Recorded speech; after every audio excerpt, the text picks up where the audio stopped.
ஈரோடு கிழக்கு தொகுதி இடைத்தேர்தலில் திமுக சார்பில் போட்டியிட்டு வெற்றி பெற்றிருக்கக்கூடிய வி.சி. சந்திரகுமார் இன்று முதலமைச்சர் மு.க. ஸ்டாலின் முன்னிலையில் தற்பொழுது சபாநாயகர் அப்பாவு அவருக்கு சட்டமன்ற உறுப்பினராக பதவி பிரமாணம் செய்து வைக்கிறார். சென்னை தலைமைச் செயலகத்தில் சபாநாயகர் அறையில் வி.சி. சந்திரகுமாருக்கு எம்எல்ஏவாக பதவி பிரமாணம் செய்யக்கூடிய அந்த நிகழ்ச்சி நேரடியாக பார்க்க முடிகிறது.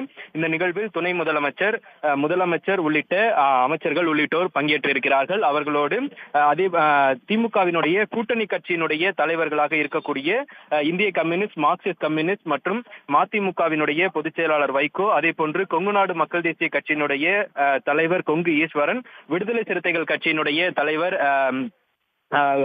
திருமாவளவன் உள்ளிட்ட கூட்டணி கட்சியினுடைய தலைவர்களும் இந்த பதவி பிரமாணம் செய்யக்கூடிய இந்த நிகழ்வில் பங்கேற்று இருக்கிறார்கள்.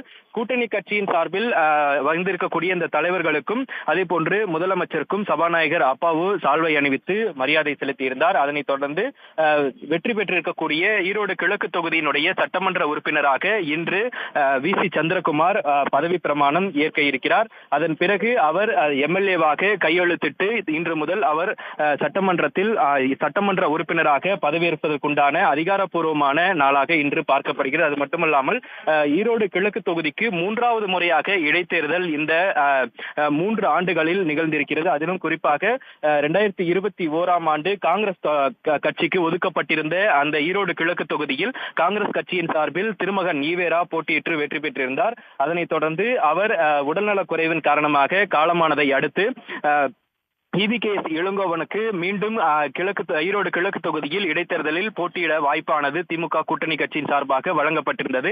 அப்பொழுதும் அவர் வெற்றி பெற்றிருந்தார். அதனைத் தொடர்ந்து கடந்த ஆண்டு அவர் உயிரிழந்ததை அடுத்து மீண்டும் அந்த தொகுதிக்கு இடைத்தேர்தல் நடத்துவதாக தேர்தல் ஆணையம் அறிவித்திருந்தது. இந்த நிலையில் திமுகவை நேரடியாக போட்டியிடும் என அறிவித்ததன் அடிப்படையில் திமுக சார்பில் வி.சி. சந்திரகுமார் முன்னாள் சட்டமன்ற உறுப்பினராக இருந்தவர்.